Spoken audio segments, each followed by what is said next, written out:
Tout à l'heure, Alicia, tu me disais, il serait bon que tu écrives un bouquin à propos de cette chaîne. Justement, tu vas nous parler de livres, pas n'importe lesquels, les livres anciens. Un magnifique sujet sur l'artisanat et l'excellence à la française.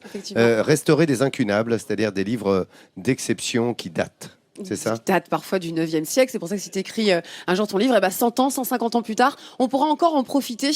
Pourquoi ? Parce qu'il y a un atelier qui restaure les livres. Ça se passe à Loire. Et ces gens restaurent environ 3 à 4 000 livres par an. Je vous propose donc tout naturellement d'aller faire un petit tour dans l'atelier de ceux qui redonnent vie à ces livres qui nous parlent de la littérature française.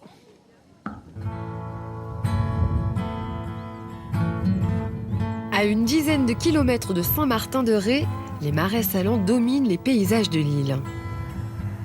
Nous sommes sur la commune de Loie, dont le village s'anime autour de sa charmante église Sainte-Catherine.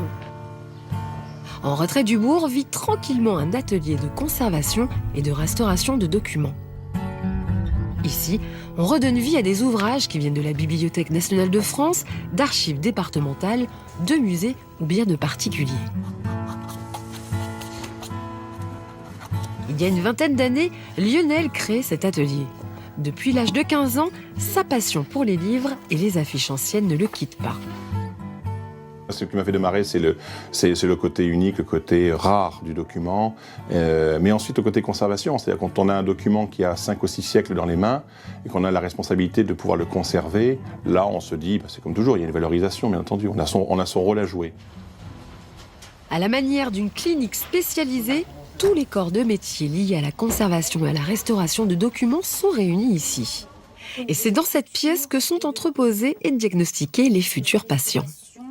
C'est des documents qui ne présentent pas d'encre instable. Les ouvrages sont ensuite envoyés chez Didier, restaurateur. Après analyse des encres et du type de papier de cet ouvrage du 19e siècle, il numérote chaque page car il sera par la suite décousu. Vient ensuite le dépoussiérage et il y a de quoi faire. C'est un document qui a dû prendre l'humidité par rapport à l'aspect. On voit les traces de champignons. Bon, bien sûr, il a été traité. Les champignons ont été traités, donc on peut travailler, on peut dire, en toute sécurité maintenant. Didier est l'un des plus anciens restaurateurs de l'atelier. Il a travaillé sur des milliers d'ouvrages, du simple registre d'état civil au parchemin du Xe siècle. C'est un peu comme la rencontre avec des personnes. Je crois que chaque livre est particulier. Chaque livre a son âme, quelque part, son caractère. C'est ce qui en fait aussi le charme du métier, quoi. Il y a des livres, on a une certaine affinité avec certains livres. Bon, des ouvrages, moi, c'est exactement c'est relationnel, on peut dire. Une fois les documents nettoyés, ils passent entre les mains de ces restauratrices qui s'occupent du corps d'ouvrage, c'est-à-dire toutes les pages du document. Et en fonction de la restauration demandée, on peut recréer les pièces manquantes d'une page, puis on décolle les adhésifs avec un scalpel. C'est là le travail de Marilyn aujourd'hui.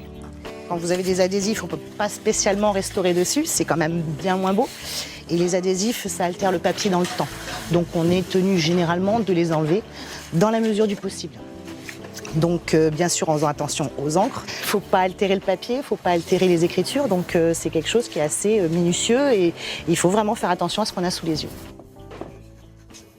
Pour conserver et rigidifier le document, on colle directement dessus un papier très fin appelé papier japon. C'est le doublage. Voilà. Alors, tu humidifies un peu tes documents ? Sophia, récemment arrivée dans l'entreprise, est épaulée par Marilyn. Allez, on applique la colle. Tu vas jusqu'au bout de tes gestes. Après une quinzaine d'années d'expérience ici, Marilyn forme les jeunes restaurateurs de l'atelier, car il n'existe pas de formation pour ce métier. C'est toujours sympa de faire apprendre quelque chose qu'on aime déjà, parce que j'aime ce que je fais déjà. Donc je trouve ça très sympa de transmettre un petit peu ses connaissances. C'est bien que ça ne se perde pas, que toutes ces techniques, même anciennes ou même nouvelles, se regroupent et arrivent à faire tenir tous ces documents dans le temps, quoi. Une fois restaurés, les feuillets passent dans les mains de Bélène pour la couture. À l'aide de ce cousoir en bois, elle passe délicatement son fil dans les trous d'origine. Avec une aiguille normale et un fil de lin, je couds cahier pour cahier. Et je couds un tour de ruban. Quand la couture d'écaillé est terminée, l'ouvrage arrive chez les relieurs. Une multitude d'étapes minutieuses sont nécessaires afin de préparer le livre à recevoir sa couverture.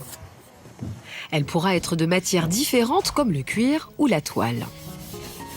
C'est une toile qui est enduite, qui ressemble un peu à de la toile cirée.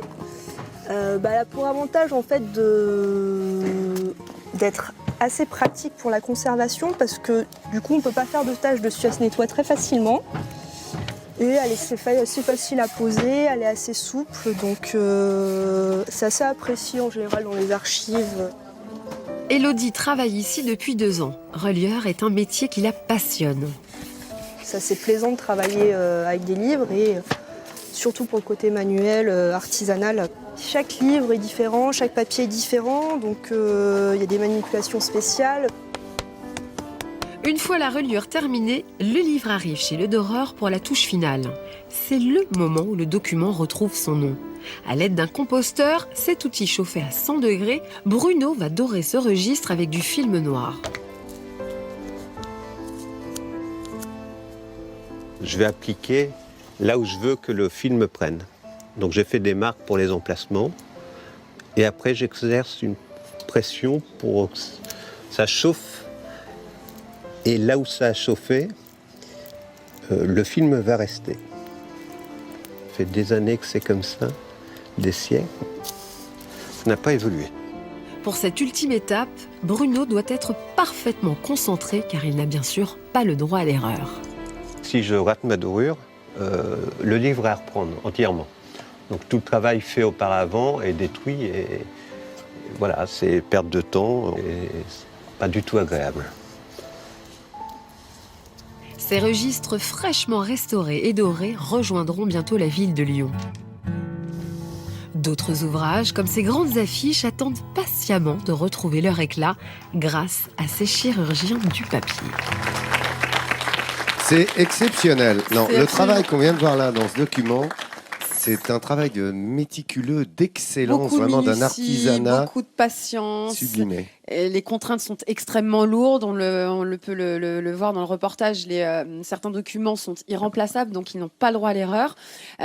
Donc cet atelier date de 1993 et c'est 21 restaurateurs qui sont répartis en petites équipes spécialisées à travers l'atelier. Donc on a dans un premier temps le corps d'ouvrage, on va voir la reliure et la restauration de reliure ainsi que la dorure. Ensuite la restauration de documents et les travaux spécifiques. Donc je ne sais pas si vous avez pu vous en rendre compte, mais c'est vraiment un travail de patience, de passion, de minutie. Et c'est ce qui nous permet aujourd'hui d'apprécier la littérature française et toujours ce plaisir de tourner les pages, ces vieilles pages. C'est toujours un plaisir. Il y a des gens maintenant, on peut lire beaucoup de livres maintenant avec les appareils électroniques, les iPads, etc. Voilà, les tablettes. Et aujourd'hui, je pense que c'est très important d'avoir ce travail de restaurateur, ce qui permet à la nouvelle génération de profiter de ces ouvrages. Oui, des incunables notamment qui sont retravaillés dans ces ateliers qu'on peut retrouver après dans les bibliothèques nationales. Oui, non, je voulais juste préciser qu'à Loie, là où se tient cet atelier, ils ont aussi mis en place tout un village artisanal qui se visite. Pareil, l'intérieur, il y a une savonnerie, il y a une miellerie, tout est rassemblé et ça vaut vraiment le détour. C'est vraiment un endroit très, très sympa. Oui, c'est un artisanat local traditionnel, voilà. un patrimoine qui revit. Il y a également des restaurateurs comme ça d'ouvrages anciens.